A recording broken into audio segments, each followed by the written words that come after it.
Thanks, Steve. Well, the numbers are in on Obamacare, and it's not looking good, with dismal enrollment rates and more than 5 million newly uninsured after their plans were canceled. It's even mathematically seeming impossible for this law to work by many. Here to break down the numbers is Fox News legal analyst Peter Johnson. Morning, Elizabeth. You know, Obamacare has become the disease now, not the cure. More politicians are wondering, has this become the new plague, the new poison in America? And Americans, in terms of their sign-up numbers, are equaling the politicians' distaste for Obamacare. So let's look at the numbers. Sure. 7 million enrollees are needed by March 31st, 2014.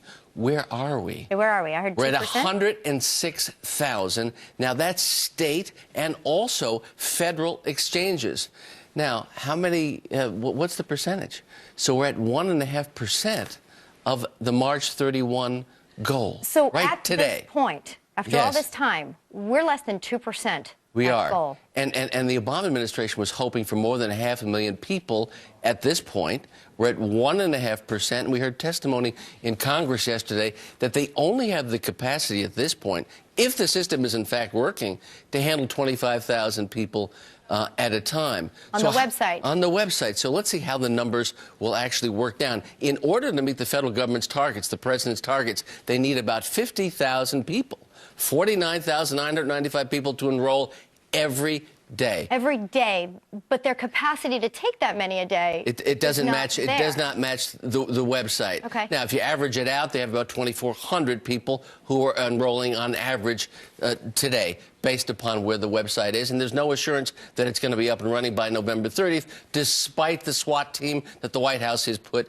in place. So there's a crisis of confidence and trust, and a lot of Democrats are running for the hills and running for the doors big time, because they say, you know, I was a big principled Obama guy, but I'd rather return to Congress in 2014, and people are screaming in America, and maybe I better hear what they're saying. Well, you know what, you're right on point here, because this poll just came out. Here we have, which source of information about Obamacare do you trust the most? Yeah, this is an interesting poll, and they looked at Republicans, and they looked at Democrats, and they looked at family and friends. Fox News came out number one in a poll of about 1,000 respondents about who you trust to provide truthful information about health care and Obamacare. The president was down at 11%, and Democrats were at like 2 or 3%, and the other networks are at 2 and 3% as well. We also know Quinnipiac and other polls show a trust deficit of the president in America,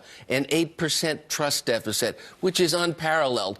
On one poll, more Americans distrust the president than trust him, largely based on what's happened with his Obamacare plan and his inability to get it up, and these cancellations, which are staggering. 5 million. 5 million people having their policy canceled, certainly, and then more people enrolling in the state exchanges when they have the chance rather than the federal exchange. But really, what's the next step? Is that number possible? How can they possibly get that 7 million required to pay for the system which they're putting in place? It doesn't look like it's possible, and it's really important when you're talking about the so-called death spiral. If they don't get the right numbers, the premiums are really going to go through the roof.